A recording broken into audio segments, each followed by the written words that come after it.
अस्सलाम वालेकुम ख़वातीन हज़रात। आज की महफ़िल में हम आपके लिए मोहतरम सलीम कौसर की गज़ल लेकर आए हैं जो बहुत मशहूर है। कोशिश करेंगे कि इस गज़ल पर कुछ गुफ्तगू इस महफ़िल में हो। इसका पहला शेर है, मैं ख़याल हूँ किसी और का, मुझे सोचता कोई और है। सरे आईना मेरा अक्स है, पसे आईना कोई और है। इसके दूसरे मिसरे में दो अल्फाज हैं तो शायद आपको मुश्किल लगें।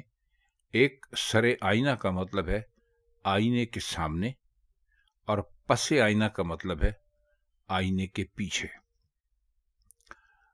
अगर हम इस शेर को थोड़ा सा भी इस पर गौर करें तो ये शेर इंसान की पैदाइश से लेकर और उसके हालात ज़िंदगी, और फिर वो किन हालात से गुजर कर कहाँ तक पहुंचा, इस सब का अहाता करता है।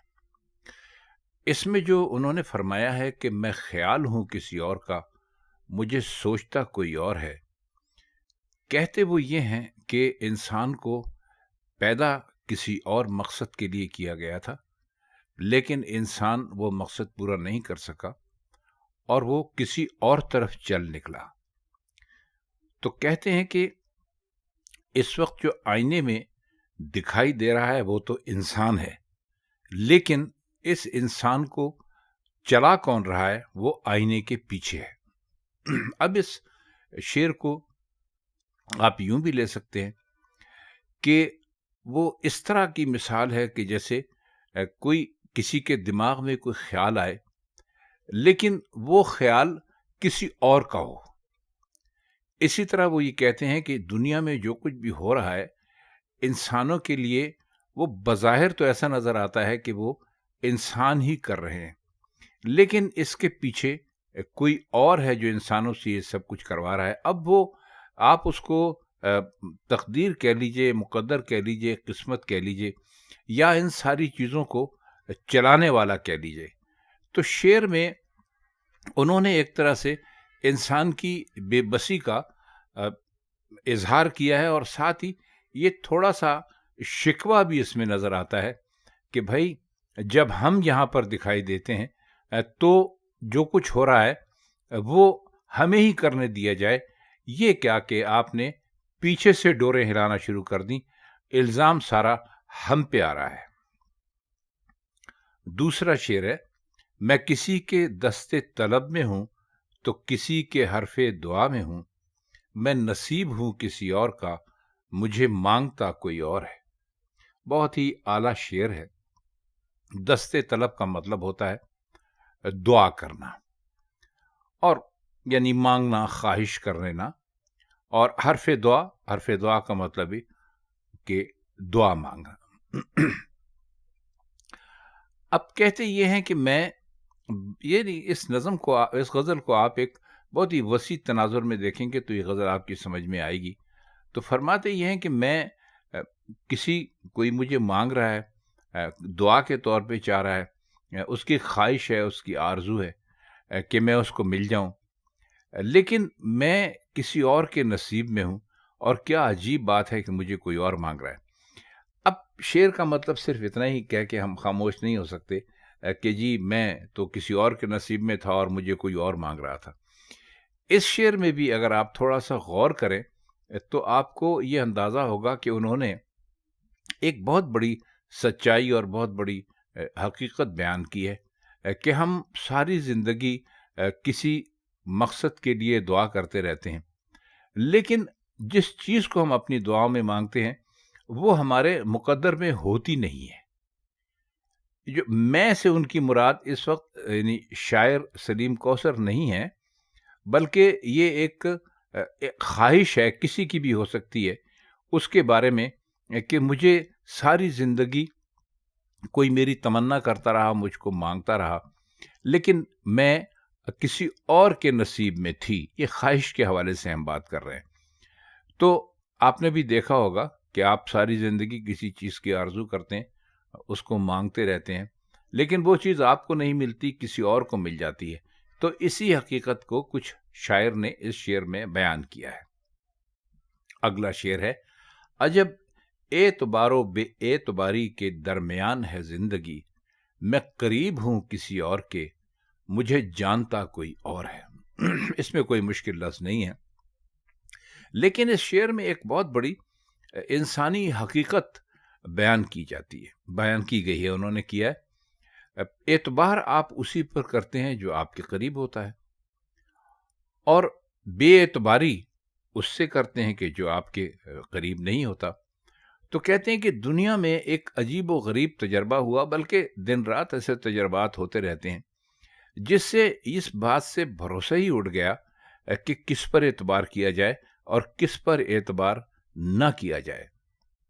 तो कहते हैं कि मैं जिनके बहुत करीब हूं, जो मेरे अपने हैं, मेरे अजीज हैं, वो बेएतबारी का सबूत देते हैं, और जो मुझे जानते हैं, यानी कि जो मेरी हस्ती को पहचानते हैं, वो मुझ पर एतबार करते हैं और मैं उन पर एतबार करता हूं।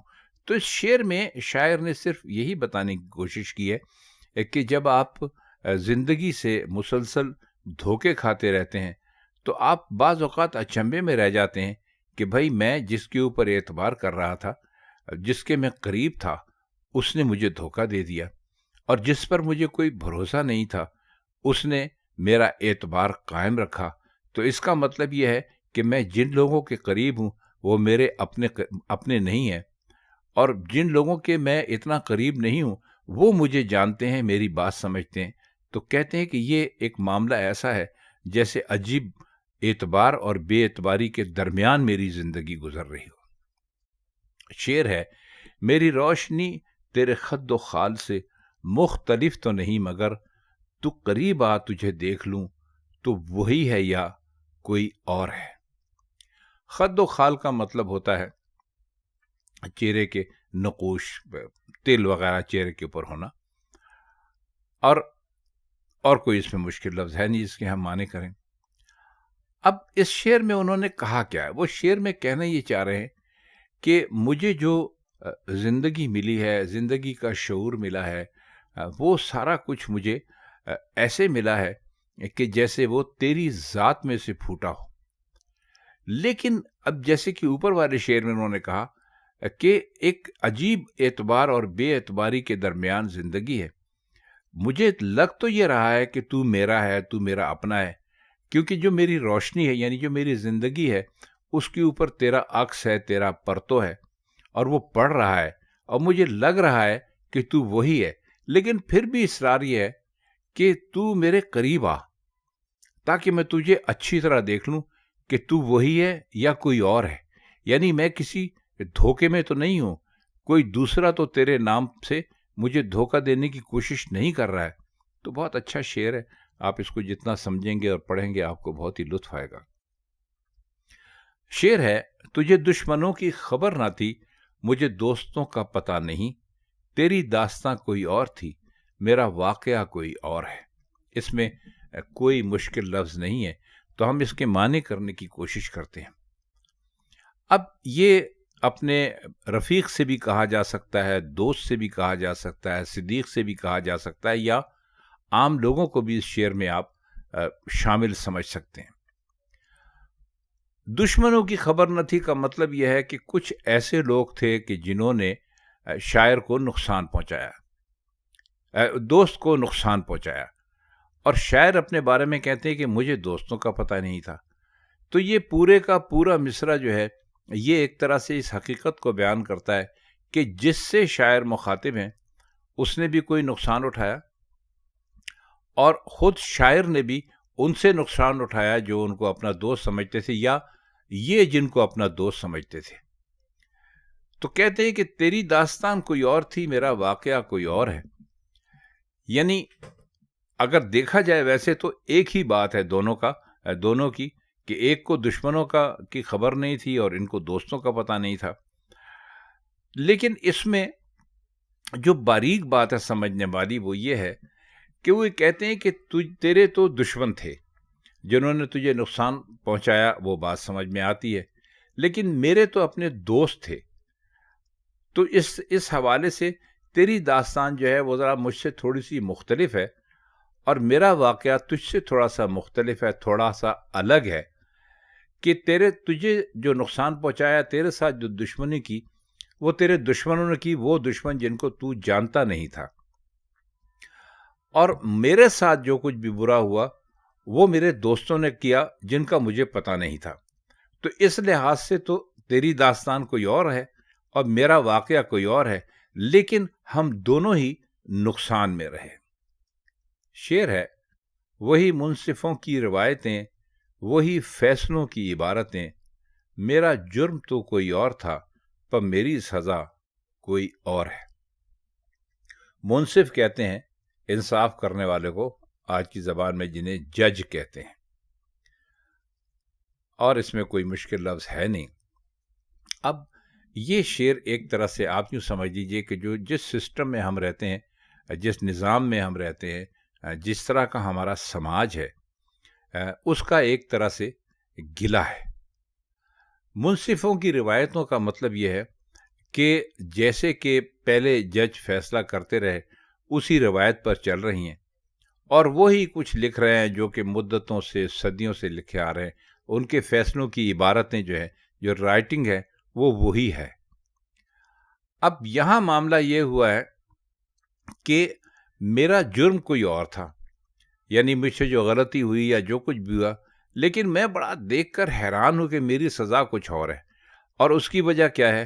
اس کی وجہ یہ گھسا پٹا سسٹم ہے جس کے اندر کوئی نئی بات تلاش کرنے کی کبھی کوشش ہی نہیں کی جاتی۔ یعنی جس کسی نے کوئی قصور کیا اس کے لیے ٹکی بندھی یا لگی بندھی سزا ہے، اور لگے بندھے الفاظ میں وہ دے دی جاتی ہے۔ کہتے ہیں کہ میرا قصور کوئی اور تھا، لیکن اس قصور کے مقابلے پہ دیکھے جائیں تو مجھے سزا کچھ اور ملی ہے، جو ظاہر ہے کہ ناانصافی کی بات ہے۔